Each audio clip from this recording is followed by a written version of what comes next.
Guys, welcome back to my channel, and this is chapter 70, all downhill from here. Actually, I'm very excited for this one because it completes 70% of all, and of course, I'm not back at my home. Yeah, so you can understand that point also. Maybe some voices will come. Already it's 10, so everyone's at their place, at their room, I guess. Yeah, starting now. Yeah, so starting it. The next morning, against all odds, I realized I was actually enjoying the mountain weekend. Mason and Noah were managing to be civil, and sleeping next to her had made me feel warm inside. I had gone to bed with my heart in turmoil, but for the first time in a while, I woke up feeling at peace. Eventually, I would have to choose, but for this moment, with all of us together, I could just be. Would you look at this place? Yeah, yeah. We had gotten up early to venture out to the mountains, and as the sun rose, millions of fallen snowflakes dazzled and glistened in the light. It's beautiful. You didn't think I put up with my dad for a week for nothing, did you? The views are best part of coming out here. Must be nice. The only view from my house is Mr. Brooks' daily hot yoga in the buff.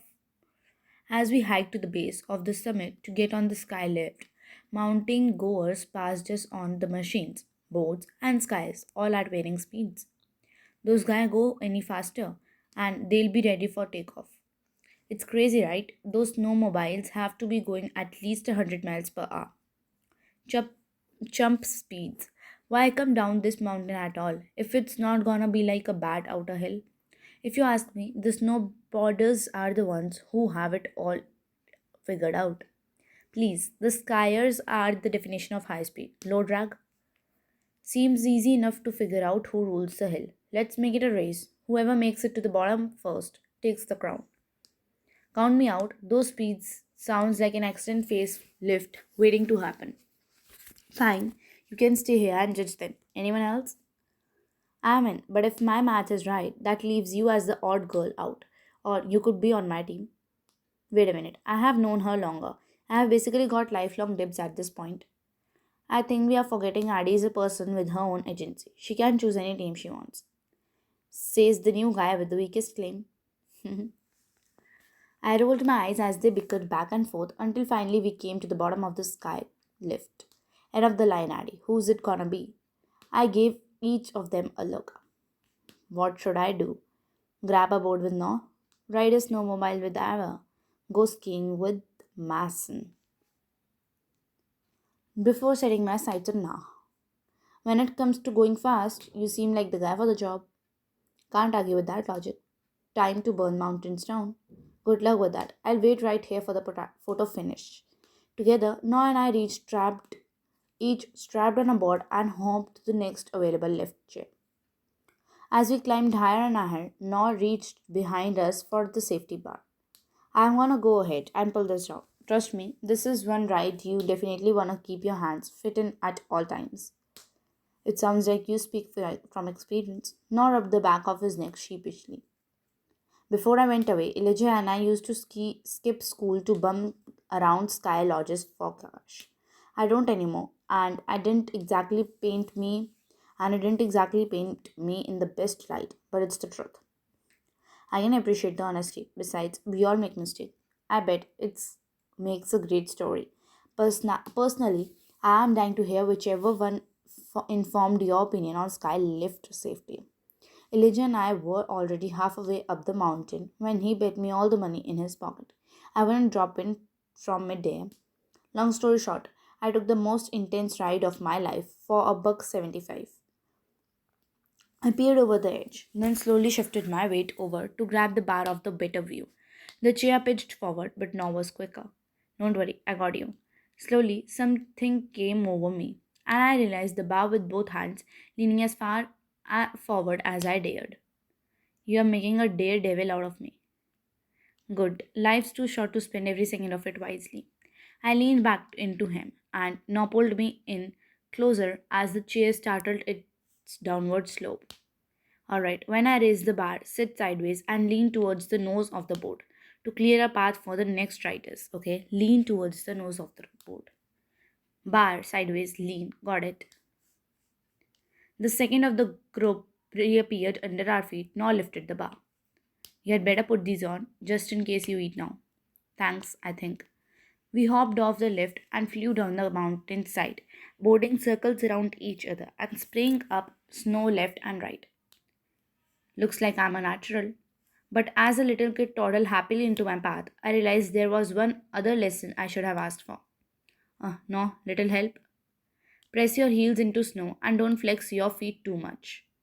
Carefully, I lifted my toes and slowed to a stop right in front of the clueless kid. Now slid in beside me, impressed. Looks like I'll make a Betty out of you yet. In no time, Noah had taught me all the basics, drilling them in until I didn't look like a total newbie. Nearby, Masan and Noah edged up to the slope. You three ready to eat powder yet? Who knew third place could be so confident? Now and I skidded to a stop and at the starting line. He casually reached out to steady me, then shot me a cocky wink. Let's take first place and end this little debate. On your mark, get set, go. See you at the bottom. Only if I'm looking back. We surged away from the starting line and immediately started a downward descent. Woohoo! When I looked up, Noah was chuckling as he kept pace beside me. Looks like you are the real thrill seeker, but don't forget to keep an eye out for obstacles and remember what I taught you. If all else fails, I am right behind you. I nodded and turned back to the path in front of me, just in time to see a giant tree right in my path. Flex my legs. I dug my heels into the ground, forgetting not to flex my feet. My arms windmilled backward until Noah caught me, setting up me right up again. Thanks for the assist. Don't mention it. Out of the corner of my eye, I could see the others were gaining on us. Quick, I should lose focus, lean forward. As I bent my knees for balance and shifted my weight to the front of the board, Noah appeared next to me, his movements effortless. Top speed looks good on you. Right back at here. Right before we could reach Mac, both of the others zoomed past us, leaving us in a spray of icy powder. As we crossed the finish line, I threw up my hands. So that didn't go as expected. Anyone want a rematch? Not gonna lie, I wouldn't mind taking another crack of it. What do you say to judging a second run, Mac?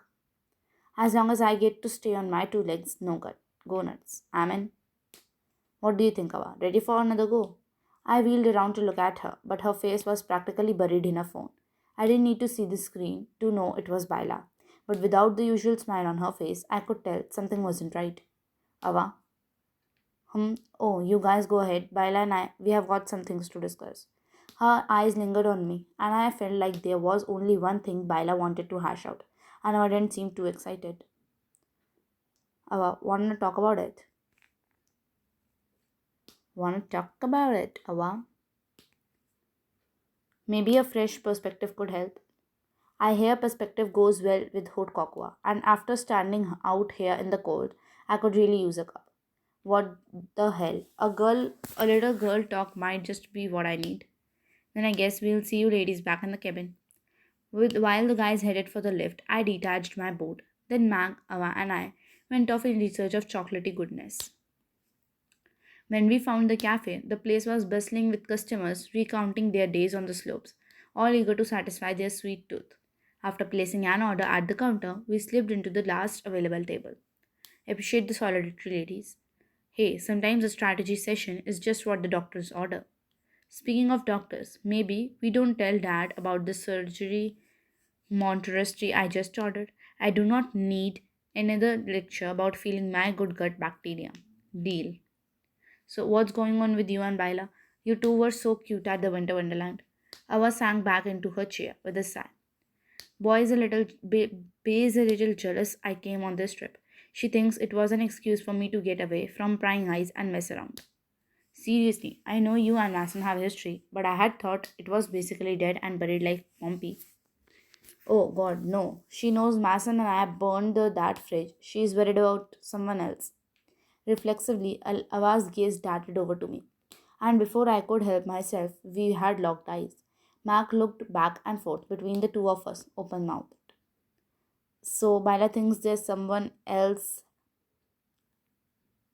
someone else is there.